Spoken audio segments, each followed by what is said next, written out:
I was scrolling through my feed this morning, kind of doom scrolling, really, waiting for the coffee to kick in. And I saw this post from a friend of mine. It was a picture of her 6-year-old schedule for the fall. I can only imagine. Let me guess. Was it color-coded? It was color coded, it was laminated, it was magnet backed.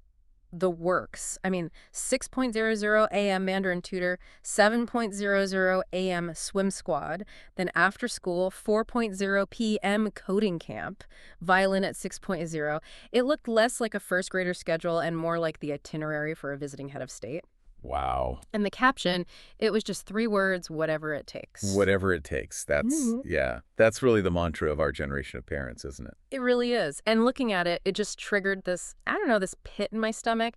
Because I think if you strip away all the job titles and the Instagram updates and the "My kid is an honor student" bumper stickers, there's one role that terrifies most of us more than anything else. It's that 3:00 a.m. you're staring at the ceiling kind of anxiety. Yeah. Are we ruining them? It's the universal fear, isn't it? Am I breaking the one thing I was supposed to protect? Exactly. We are living in this high pressure cooker of a world. And on one side, you have that tiger parent drive. You have to prepare them for worldly success, good grades, the right university, The perfect the accent. perfect accent, the prestigious career. People call them the resume virtues. Right, the things you put on LinkedIn. But then on the other side, there's this nagging fear about their soul, about who they actually are when nobody's looking. Yeah. Are we building character, or are we just building a really impressive future employee for some consulting firm? And the terrifying part is, what happens when those two goals conflict? And they do conflict. I mean, way more often than we'd probably like to admit. That tension you're talking about between the resume and the eulogy, what people say about your skills versus what they say about your character, that is the central conflict of modern parenting. That conflict is exactly what we're getting into today. And to do it, we are going to look at a source that is, well, it's a bit of a shock to the system, I'll be honest. It's definitely not a TED Talk. No, it's not a parenting hack from some Silicon Valley CEO who biohacks his toddler. Definitely not that. We're doing a deep dive into a lecture on child rearing, and it's based on a commentary of a classical text called Summary of the Path of the Seekers. And just so you, the listener, understand the gravity here, I mean, who are we actually listening to? Whose ideas are these? So the speaker in our source material is drawing heavily from 2 absolute giants of historical thought. We're talking about an 11th century theologian and jurist, Al-Ghazali, and a 12th century scholar, Ibn al-Jawzi. I mean, these aren't casual bloggers. These are heavy hitters who spent their entire lives mapping human psychology and the soul, long before modern psychology even existed. And that's what really drew me into this. I expected it to be, I don't know, archaic. I was expecting something like lock them in a tower until they're 18 and feed them dry bread. Right, something totally out of touch. But it's so incredibly modern. Or maybe timeless is the better word. It's counterintuitive. That's the thing that strikes me most. Totally. It challenges the whole hustle culture. It talks about something called the international school trap. It brings up digital peers. And get this medieval, serious religious thinker advocates for the absolute necessity of play. Which is pretty much the last thing you'd expect from a scholar like that. So just some ground rules for today. Mm-hmm. This material is obviously deeply rooted in traditional religious texts. There's a lot of specific terminology in the original source. But our mission for this deep dive is to completely strip away the jargon. We're running a strict no foreign terms policy today. We just want the pedagogy. We want the strategy. Yeah, the strategy of raising a human being just in plum English. We're looking for the signal in the noise. It's about translating the wisdom, not just the words. Okay, so let's start with the environment. The source opens with this metaphor that I honestly haven't been able to get out of my head. The water wheel. It's such a brilliant, if maybe slightly depressing image. Break that down for us. What does he mean by the water wheel in the context of parenting? Okay, so picture one of those old school massive wooden water wheels in a river. It just churns. It's relentless.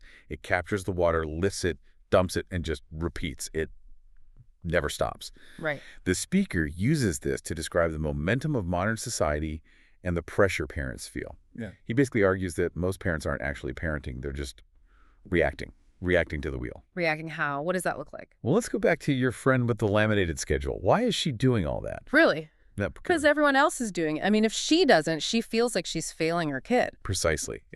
My neighbor got a math tutor, so I need a math tutor. My cousin's kid is in the elite traveling soccer league, so we have to be in that league.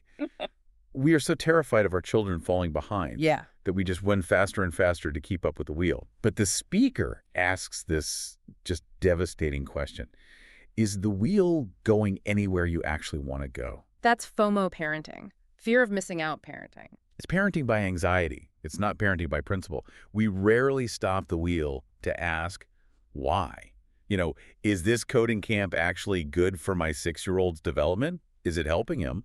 Or am I just doing it because the market says I should? Because it looks good on the application in 10 years. Exactly. The source argues that we're just followers of a trend, and the trend is exhaustion. We're burning our kids out because we are too afraid to step off the wheel. And this leads him directly to his critique of schools. He calls it the school dilemma. And this part, I have to admit, it ruffled my feathers a bit. I think it might for some listeners, too. It's a very blunt assessment. Yeah, he doesn't pull any punches here. He basically warns parents against the mindset of outsourcing their child's upbringing. The check-the-box mentality. I got them into the expensive private school. I paid the tuition. My job is done. The school will raise them. And he specifically goes after what he calls the international school trap. Now, depending on where you're listening from, New York, London, Dubai, Singapore, this looks different. But the core idea is the same. Right. It's prioritizing the aesthetic of success over the actual foundation of character. And he hones in on the language and the accent, which is so specific. Yeah, talk about that. Because I think every parent secretly, deep down, wants their kid to speak with that polished global citizen accent. I'll admit it, I love it when a kid can just switch between 3 languages fluently. Of course. I mean, it's a status symbol. It opens doors in the world, no question. But the speaker poses this theological challenge. He says, effectively, when you stand before God in the afterlife, the final exam is not going to have a section on elocution and accent. Did little Timmy sound like he went to Oxford? Exactly. That question is not on the test. Yeah. You will be asked about their character. You will be asked about their integrity. You will be asked if they were kind, if they were faithful, if they stood up for justice. And the source argues that parents are often, without realizing it, trading the child's eternal well-being for a temporary worldly advantage. But hold on, let me play devil's advocate for a second. Is it really a trade? Can't you have both? Can't I have the kid who speaks perfect French and is also a fundamentally good person? Why does it have to be one or the other? And that's a fair question. It's not that they're mutually exclusive in theory. You absolutely can. But the source is warning about the probability and the cost. Okay. He argues that some of these very prestigious, very secular environments come with a hidden curriculum. You're buying the academic rigor, sure, you're getting the language skills, but you are also exposing your child day in and day out to a peer group that might value materialism, extreme individualism, or, behaviors that are completely opposed to your family's moral code. So you're buying their career at the potential cost of their conscience. That's the risk he's pointing to. He's saying, don't be so dazzled by the shiny school with the great reputation if the hallways are fundamentally toxic to your child's values. If the social currency in that school is how expensive your shoes are or what parties you go to on the weekend, your child will learn that currency. No matter what you teach them at home. No matter what you teach them. The peer pressure is just too strong. So what's the solution? I mean, do we all have to move to a farm? Do we homeschool in a bunker? Because I can't teach calculus, I'll tell you that right now. He's surprisingly pragmatic about it. He doesn't say, go live in a cave. He talks about the lesser of two evils. Okay. He argues for seeking out schools that at least attempt to have a religious or moral foundation. But he puts a big flashing asterisk on that. A huge asterisk. He says, don't think the religious school is the virtuous city.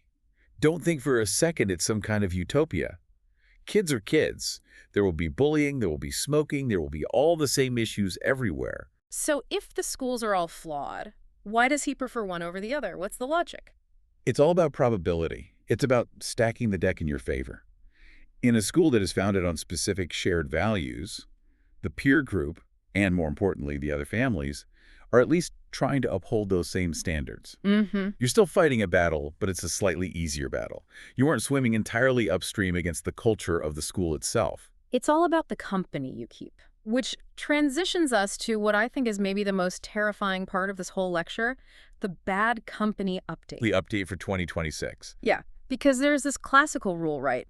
Preserving children means preserving them from bad companions. And when I hear that, my mind immediately goes to the 1990s. I think of the bad kid down the street, the one who had cigarettes and maybe some dirty magazines. The troublemaker in the neighborhood. And the strategy back then was simple. Keep your kid away from that kid's house. Don't let them ride bikes together. Yeah. Problem solved. But the source says that definition is dead. It's completely obsolete.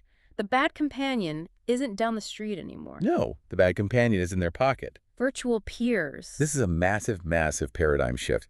The speaker argues that social media accounts, Instagram, TikTok, YouTubers, streamers, these are now the primary influence on your child's character. These are their new friends. And when you think about the math of it, it's just undeniable. I mean, they might spend 30 minutes a day actually talking to us, the parents. How long do they spend with Mr. Beast? Or some fashion influencer they follow? Hours. 3, 4, maybe 6 hours a day. And here is the real danger. A child sits in their room, the door is closed, it's quiet, and the parent thinks, oh good, they're safe, they're just inside, on their device. At least they aren't out on the street causing trouble. Right, but in reality, they're hanging out with hundreds of people. People you have not vetted, people who are filling their heads minute by minute with ideas about beauty, about money, about sexuality, about success ideas that might be totally alien or even hostile to what you believe in. And the parent is just in the other room, completely oblivious, watching Netflix. The speaker gets really aggressive on this point. He attacks what we all know as the digital pacifier. Oh, I felt this one, the shut up and swipe method of parenting. We've all seen it. And let's be honest, we've all been tempted by it. I've probably done it. You're at a restaurant, you're exhausted after a long day of work, the kid is getting cranky, you hand over the smartphone. And poof, silence. Instant silence. It's magic. The crying stops. The other diners are happy. The waiter is happy. Everybody wins. It feels like everybody wins. Yeah. But the speaker calls it a betrayal of trust. Wow. Betrayal. That's heavy. I mean, I just wanted to eat my pasta in peace. Is it really a betrayal? It sounds harsh, but just follow his logic for a second. Yeah. You are the guardian. Your primary job, above feeding them and clothing them, is guarding their mind and their soul. When you hand them that device, unrestricted, just to buy yourself 20 minutes of peace and quiet, you're essentially opening the front door of your house and shouting to the entire internet, come on in, teach my kid whatever you want, just as long as you keep them quiet for me. You're prioritizing your convenience over their formation. Exactly. You're outsourcing their mentorship to an algorithm that has one goal and one goal only, to keep them addicted. And the source uses this specific phrase that stuck with me. The child is being filled with things the parent knows nothing about. That's the scary part, the filling. And then, 5 or 10 years down the line, that same parent looks at their teenager and asks, why is my son so materialistic? Why is my daughter so obsessed with this weird destructive trend? We don't do that in our house. Yeah.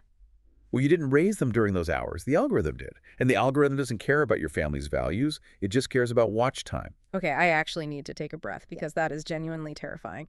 But it makes perfect sense. We are letting strangers into the nursery because the strangers are convenient. And because of the water wheel. Everyone else does it. Oh, every 10-year-old has an iPhone. So we do it because we don't want our kid to be the odd one out. So if we manage to step off the water wheel, if we decide to actually curate the environment, what do we replace that time with? Because if I take away the iPad and I take away the extreme tutoring and the endless extracurriculars, I just have a bored kid tearing up my living room. And that brings us to the most surprising pivot in the entire text, the absolute, non-negotiable necessity of play. And again, let's just remind the listener, this is Al-Ghazali, 11th century, a serious ascetic theologian. You expect him to say, study more, pray more, memorize more. You expect a spiritual boot camp. But he doesn't. He says if you don't let them play, you will kill their heart. Kills their heart. I mean, that is such strong language. Let's really dig into that. What does he mean by killing the heart through a lack of play? He's identifying something that's almost biological. The brain, especially a developing brain, cannot handle constant structured input. It needs release. It needs what modern educators call unstructured exploration. If you force a child into a constant grind of learning, school, homework, tutor, repeat, you blunt their sharpest tool. Which is their curiosity. Their natural curiosity. Okay. It dies because learning becomes a chore. Okay. And worse. The source says that if you deny them play, they will eventually look for a trick to escape education entirely. A trick? What kind of trick? Think about it. If learning is presented as pure misery, The child's intelligence won't be used to learn. It will be used to avoid learning. They become cunning. They'll learn how to feign illness to miss a test. They'll learn how to cheat on their homework. They'll learn how to appear busy while actually doing nothing. You are effectively tuning education into the enemy. So you're creating a little rebel just by overworking them. Precisely. You make knowledge something to be avoided rather than something to be embraced. But here's the distinction the source makes, and this is so critical for modern parents. Not all play is created equal. Right, because I can hear people listening and saying, well, my kid plays Fortnite for 4 hours a day. Al-Ghazali would be proud. Yeah, I don't think the great scholars of the 11th century were envisioning battle royales. The source makes a clear distinction between what I'll call mind-numbing play and constructive play. And he uses the Finland example to illustrate it. The Finland example, I love this. Break it down for us. So in the Finnish educational model, which is consistently ranked as one of the best in the world, they literally send kids into nature. Just go, climb a tree, dig a hole, get your hands dirty. No instructions, no nature app to guide them. No, just boredom and the natural world. And the speaker uses this very specific, simple image.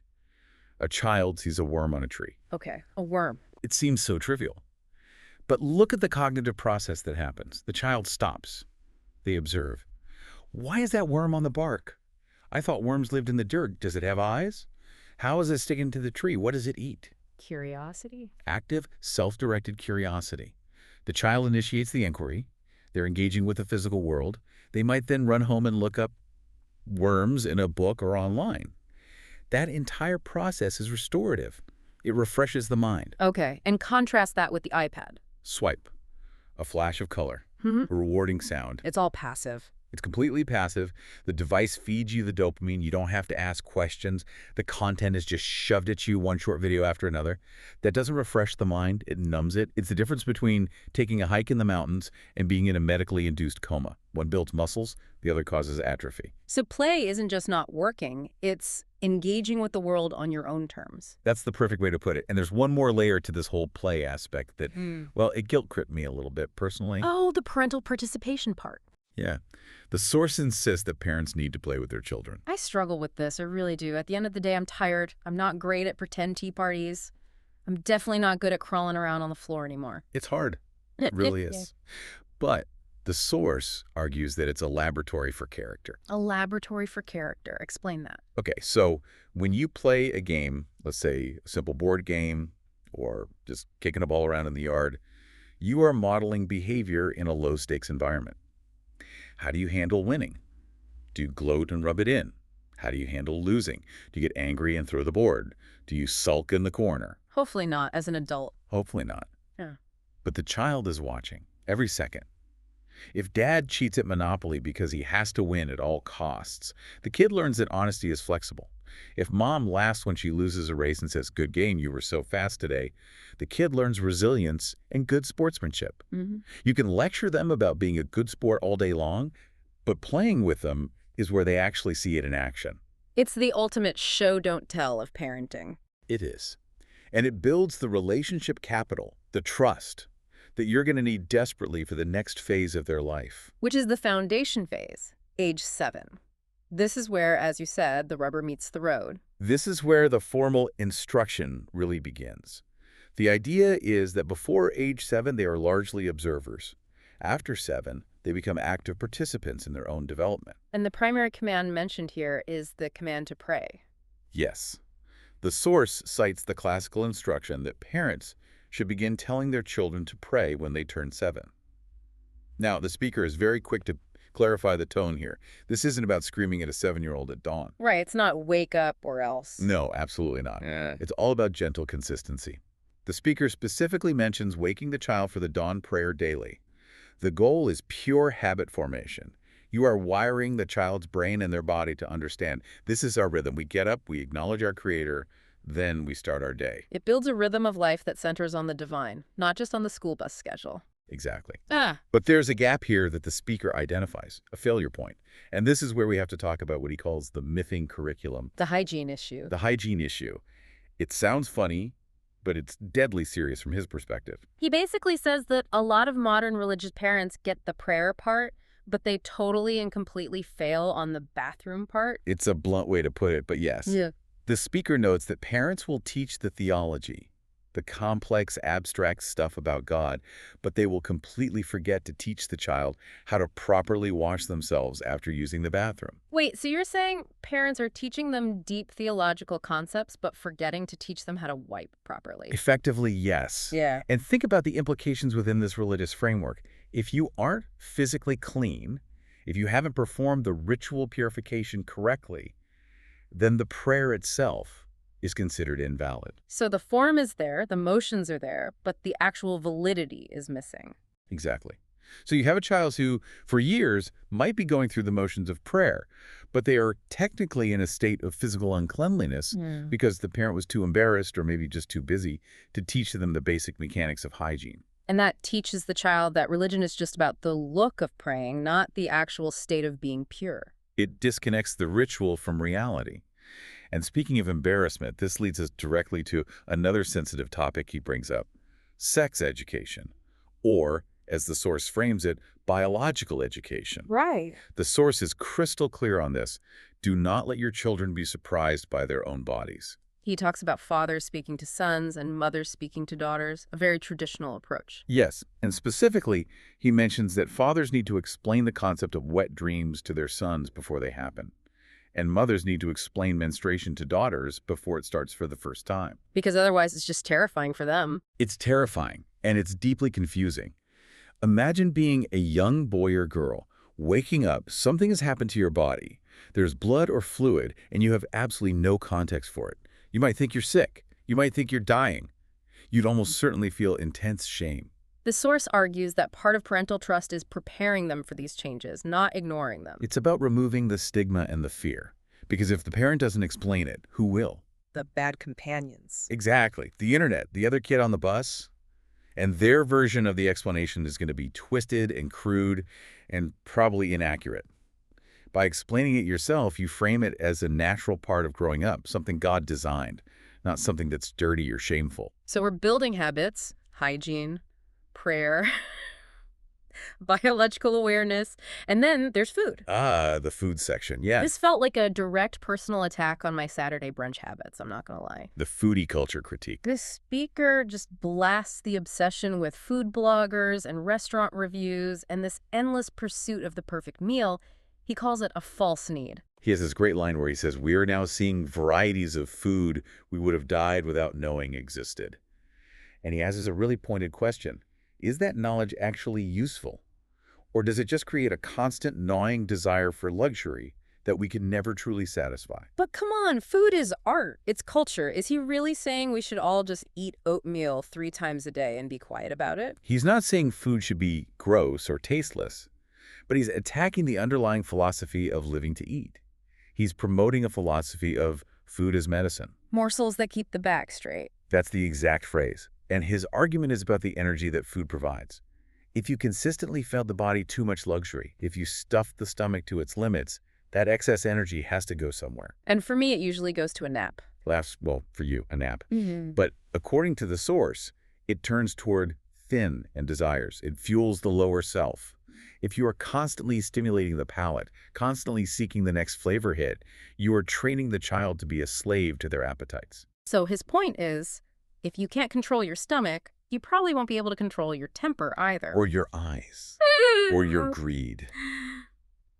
Discipline is holistic. You can't expect a child to have incredible self-control regarding their online impulses if they have zero self-control regarding their lunch. It's all connected in his view. That is the very tough pill to swallow in our culture. But it sets the stage perfectly for the biggest transition in the whole parenting journey, the pivot, Puberty. ages 11, 12, 13.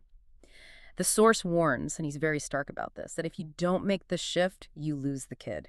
You could do everything right up to age 10, and if you don't pivot right here, it all falls apart. The entire strategy has to change. It goes from do this because I said so to here is the secret. Casting the secrets. I love that phrasing so much. It's beautiful, isn't it? When the child is 7, they obey because you are the parent. You are the source of authority. It's simple. But when they approach puberty, their intellect is awakening. They are seeking independence. They are questioning everything. If you continue to just bark orders without any explanation because I said so, they will rebel. Not because they necessarily hate the rule, even. No, not at all. They rebel because their developing intellect demands a reason. It feels disrespected without one. They need to understand the why. The speaker gives that great example. I didn't keep you from that party to be mean. I kept you away because, and then you explain the deeper reality. Because worldly life is fleeting and I want to protect your soul from environments that I know will corrupt it. You have to start treating them like an intellectual peer, or at least a budding one. You have to bring them into the inner circle of the family's logic. You're effectively saying, I'm not just controlling you anymore. I'm inviting you to see the world the way I see it. Here, I'm giving you the map. The source uses two really powerful scriptural examples to illustrate this whole explaining the why concept. The first one is the story of Joseph and his father Jacob. This is just a masterclass in parenting analysis. So Joseph has his famous dream where the stars and the planets bow down to him. He runs and tells his father, Jacob. Jacob is a prophet. He knows exactly what this means. It means Joseph is destined for greatness. Right.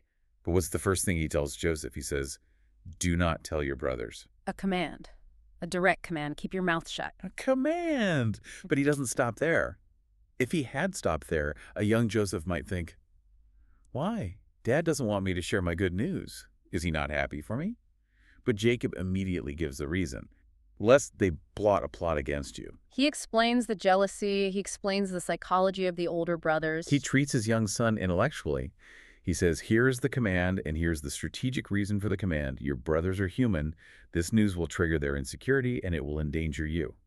He validates Joseph's understanding. He trusts Joseph with the secret of the family dynamic. He's making Joseph a partner in his own safety, not just a subject of a rule. Exactly. And the second example is the prophet and the date.